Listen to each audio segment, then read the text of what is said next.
네, 전국이 지금 매우 춥습니다. 눈도 많이 내리고 있습니다. 한파경보와 한파주의보가 내려졌고요. 특히 전라 서해안 제주 지역에선 대설특보까지 내렸습니다. 이번 주 내내 강추위가 예상되고 있는데요. 국민들의 삶이 많이 걱정됩니다.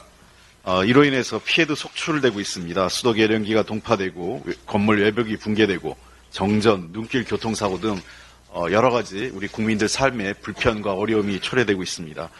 국민 여러분께서는 가급적 위험지역의 출입을 자제해 주시고 보온을 강화해 주시기 바랍니다. 또 빙판길 주의 등 건강과 안전에 각별한 유의가 필요한 시점입니다. 정부는 중앙재난안전대책본부의 기민한 대응을 통해 한파 대책에 만전을 기해 주시기 바랍니다. 특히 어린이, 노인 건강 및 쪽방촌 거주자를 비롯한 취약계층 보호에 한층 더 신경을 써주셔야 됩니다. 민주당도 필요한 조치를 언제든지 하도록 하겠습니다.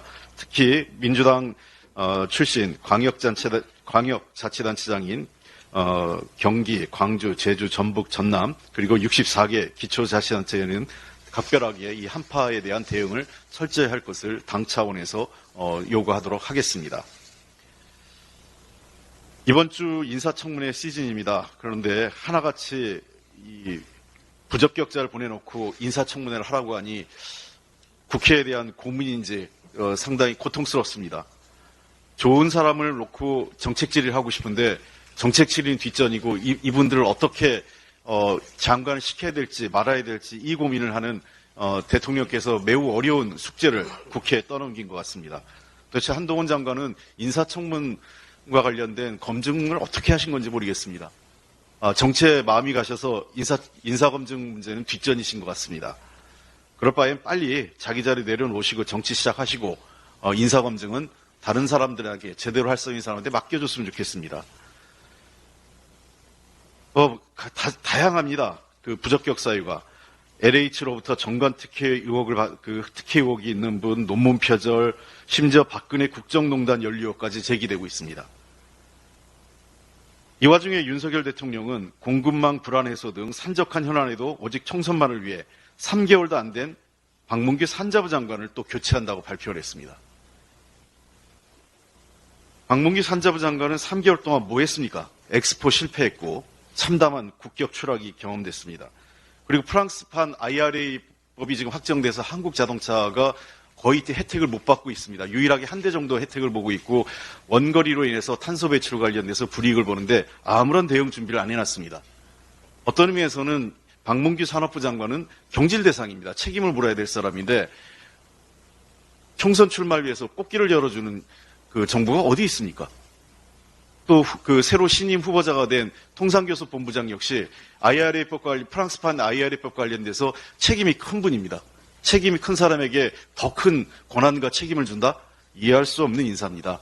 도대체 윤석열 정부의 인사 기준은 무엇입니까? 잘못을 한 사람을 더 큰 잘못을 할 수 있는 자리로 보내주시는 겁니까? 책임 있는 사람에게는 더 특혜와 권한을 많이 부여해서 더 좋은 자리를 보내는 게 인사 원칙입니까?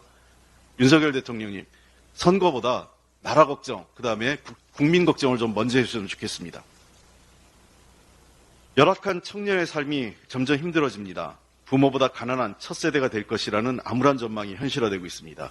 2018년에서 2021년까지 20대 이하 연소득이 250만 원 줄어들었습니다. 나머지 세대 모두 증가했습니다.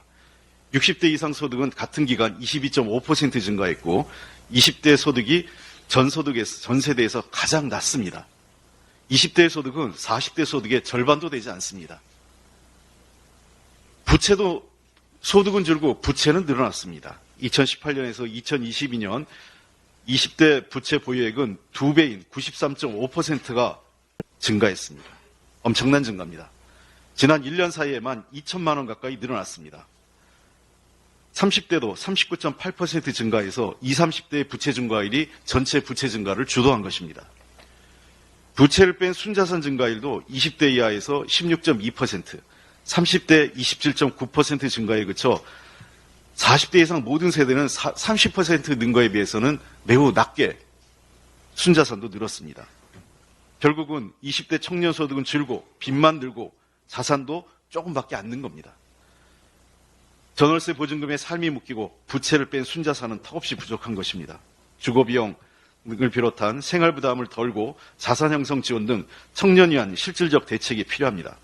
그런데 윤석열 정부는 자산 형성을 돕는 청년 내일체험 공제 예산 4,200억 원을 삭감했습니다. 오히려 청년들에게 소득과 자산을 늘려줄 수 있는 사다리를 걷어찬 것입니다. 우리가 이 예산 꼭 반영해야 된다고 지금 예결산 특위만 열면 이 부탁을 했었는데 아직까지도 정부는 응답이 없습니다. 청년들 걱정 말로만 하지 마시고 이분들에 대한 내일체험공제 예산 반영해서 희망의 사다리를 열어줄 것을 다시 한번 부탁드리겠습니다. 이상입니다.